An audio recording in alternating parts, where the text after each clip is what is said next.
Baik, kita masuk hadis selanjutnya 320. Berbunyi dari Abu Hurairah radhiyallahu anhu bahwasanya beliau berkata Rasulullah SAW bersabda, Inna Allah Ta'ala khalaqal khalqa hatta idha faraga minhum qamatir rahim faqalat hadha maqamul a'idhi bika minal qati'ah. Qala na'am ama tardawna an asila man wasalaki wa aqta'a man qata'aki.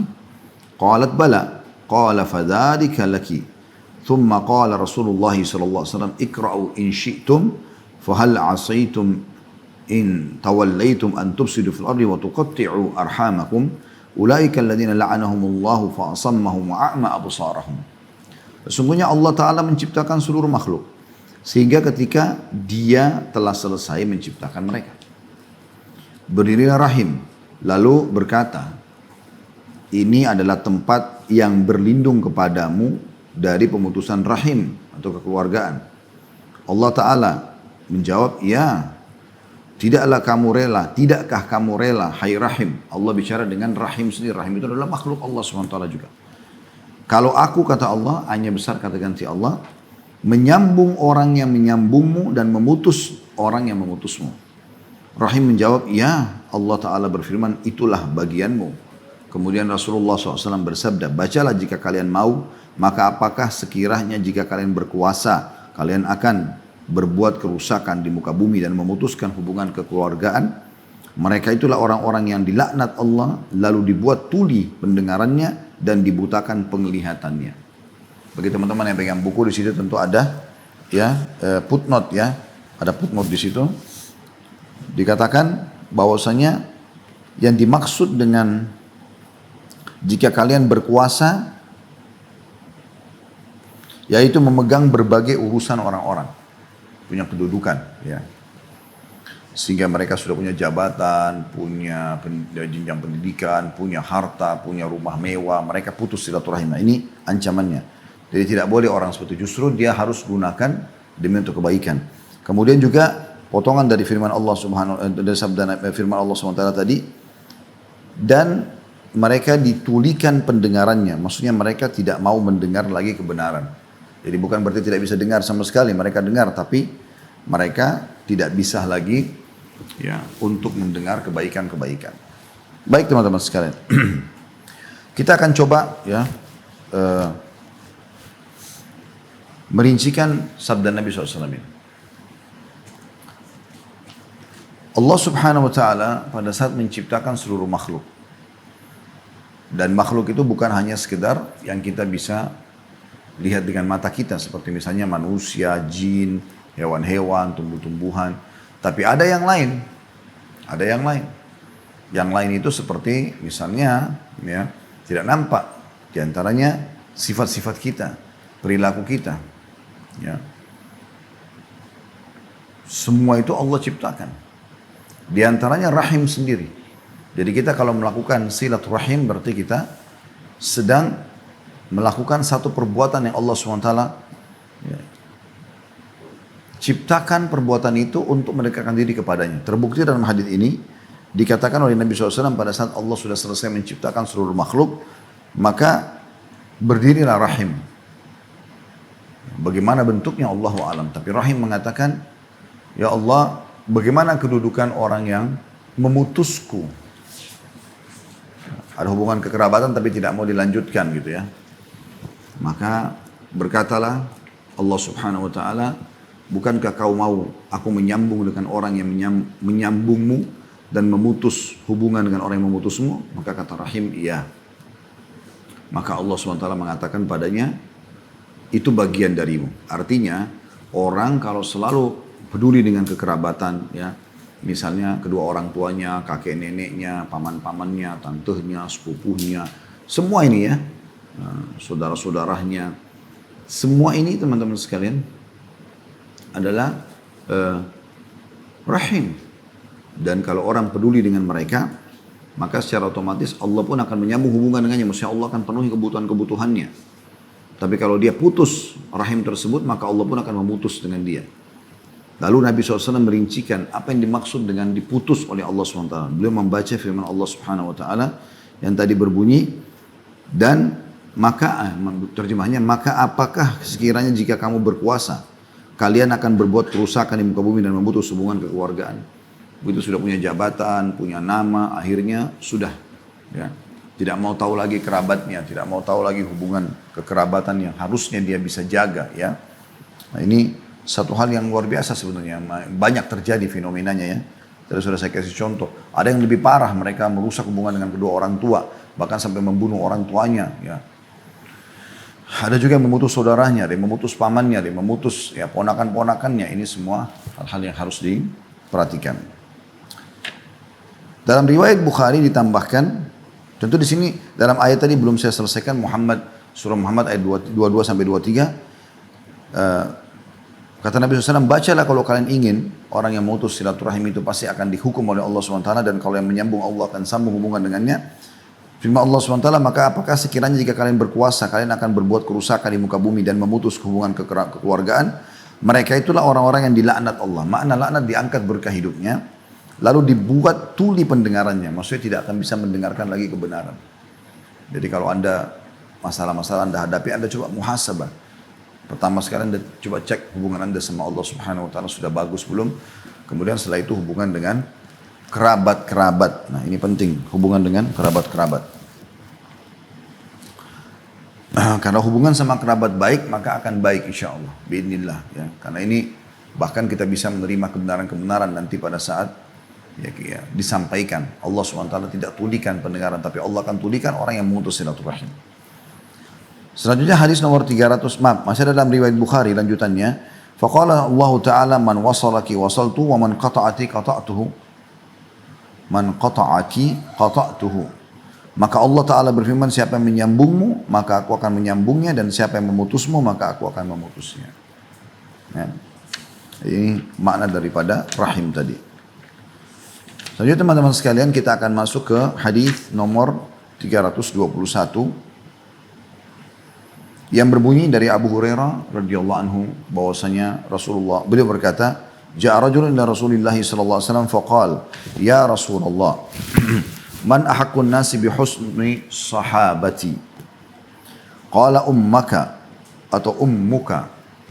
Qala thumma man? Qala ummuka. Qala thumma man? Qala ummuka. Qala thumma man? Qala abuka.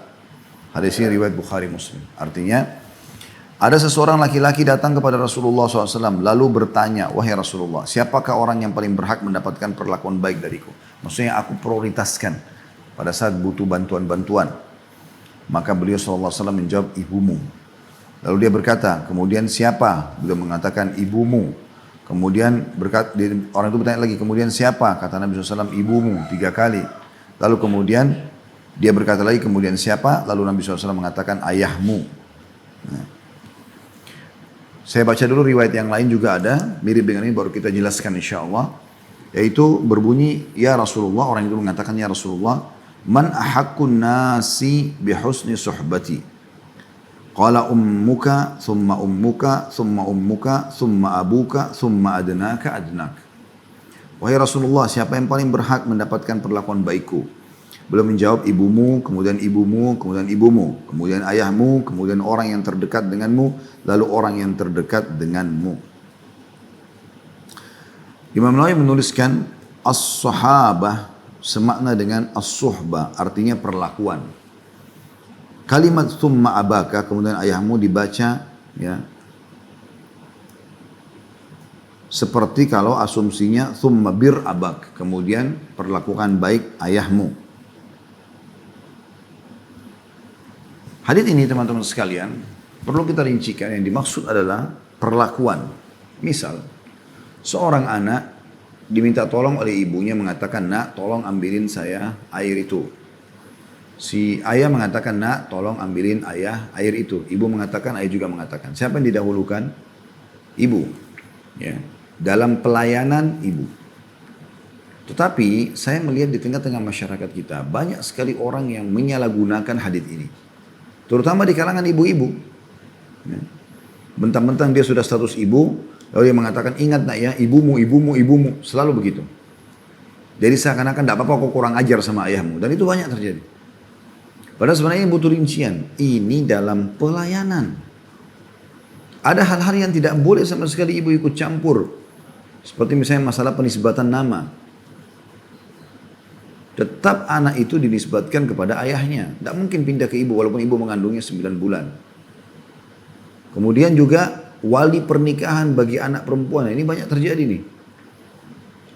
Kata Nabi SAW, ayyam mamra'atin angkahat nafsa bighairi idni wali wa fanikahuha batil.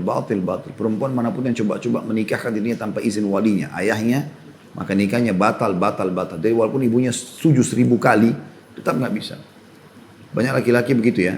Pada saat dia melamar kepada seorang ayah, calon dia, gitu kan, kemudian ditolak, maka dia beralih ke ibunya. Lalu ibunya mungkin karena kurang pemahaman agama ibu si anak perempuan, lalu kemudian mengiyakan, merestui, lalu kemudian terjadi pernikahan walaupun si ayah tidak setuju. Ini nikahnya batal, perzinahan. Nabi SAW mengulangi sampai 3 kali, batal. Dan dalam sebuah hadis yang diangkat oleh Imam Nawawi, Imam Adzabi rahimahullah dalam kitab dosa-dosa besar beliau adalah yang berbunyi, siapa yang membenci ayahnya dia telah kufur. Jadi jangan sampai salah faham, ya. Dalam pelayanan kita dahulukan ayah, tapi jangan lupa. Pelayanan kita dahulukan ibu, tapi jangan lupa. Kalau semestinya kita mendahulukan si ibu dalam pelayanan, tapi ayah juga punya hak-hak syar'i. Ini penting sekali. Ya. Jangan sampai Anda durhaka pada ayah hanya karena pemahaman yang keliru terhadap hadis ini. Ya, sekali lagi dalam pelayanan, itu penting sekali. Hadis selanjutnya 322 yang berbunyi dari Abu Hurairah radhiyallahu anhu dari Nabi SAW beliau bersabda, ragama anf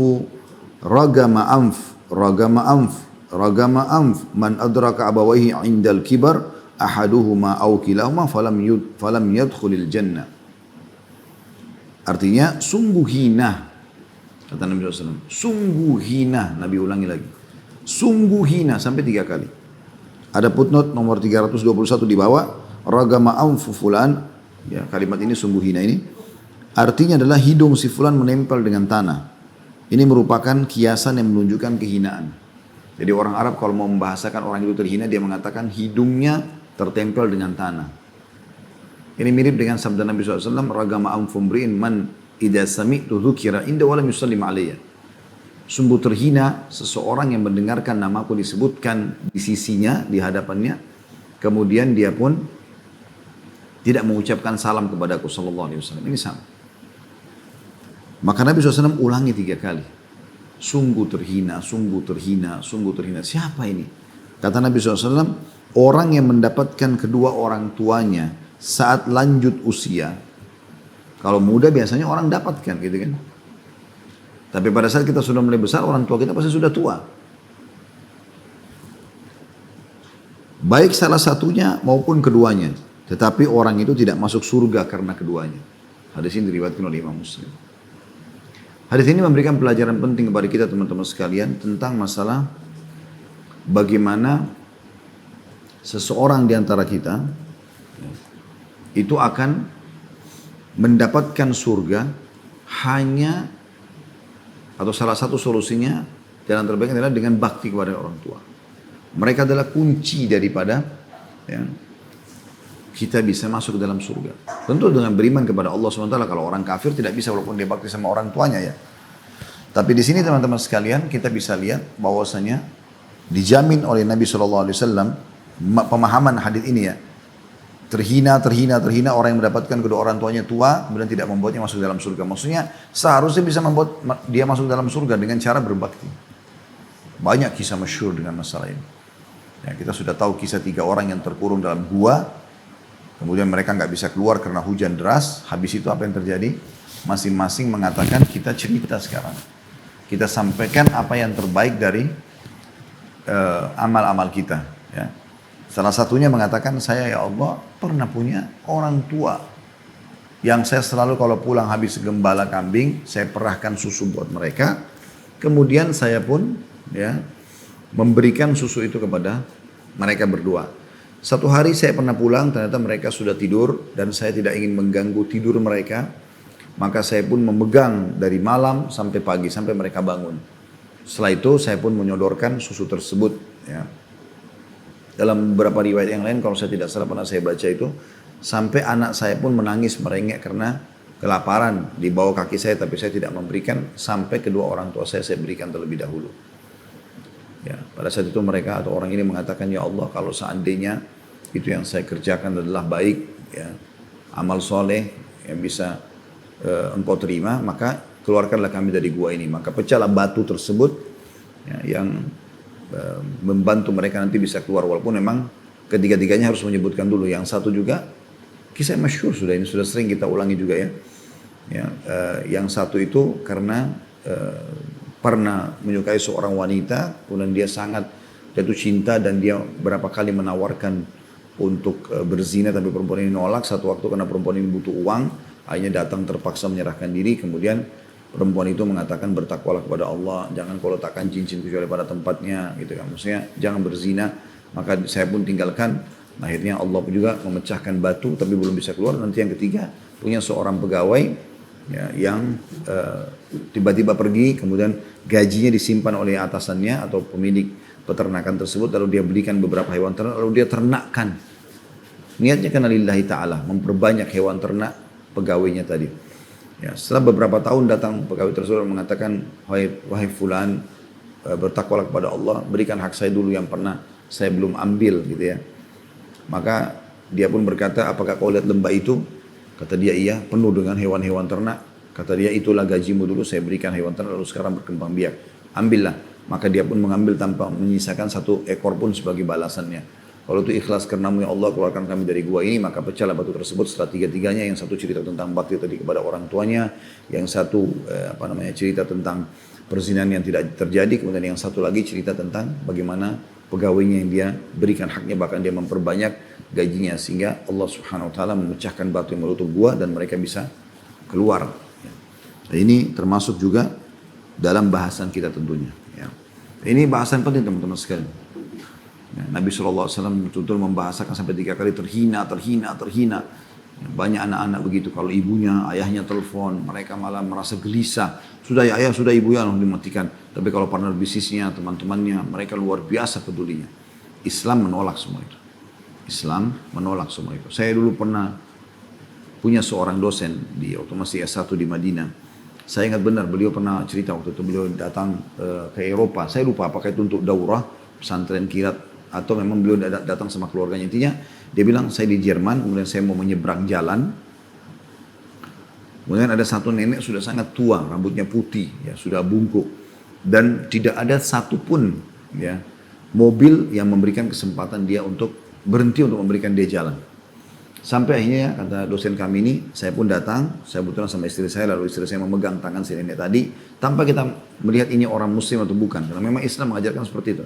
Lalu kami pun menahan mobil, sampai akhirnya kami bisa menyeberangkan. Lalu nenek itu atau ibu itu menangis. Dia mengatakan, hampir tiap hari saya lakukan ini, sampai saya harus menunggu lama. Ya, mobil itu ada yang berhenti, baru kemudian saya bisa memotong jalan, dia bilang. Siapa kalian ini ditanya? Maka diperkenalkanlah kami dari Saudi dan kami adalah seorang muslim. Lalu dia tanya sama nenek tersebut, kenapa kalian lakukan ini? Kata dia, karena kami dianjurkan dalam agama Islam untuk menghormati orang yang lebih tua. Apalagi anda seperti ibu kami. Maka dia pun sedih. Ya, pada saat itu, Allahu a'lam, saya lupa apakah dia masuk Islam atau tidak. Tapi yang jelas, pada saat itu dia kagum dengan Islam, bagaimana Islam menganjurkan kita untuk menghormati orang tua. Orang tua kita makin tua teman-teman, sebagaimana dalil tadi kita bacakan, justru makin kita bakti sama mereka. Makin dia rewel, makin banyak kebutuhannya, makin kita berbakti. Dan itu hal yang luar biasa di dalam agama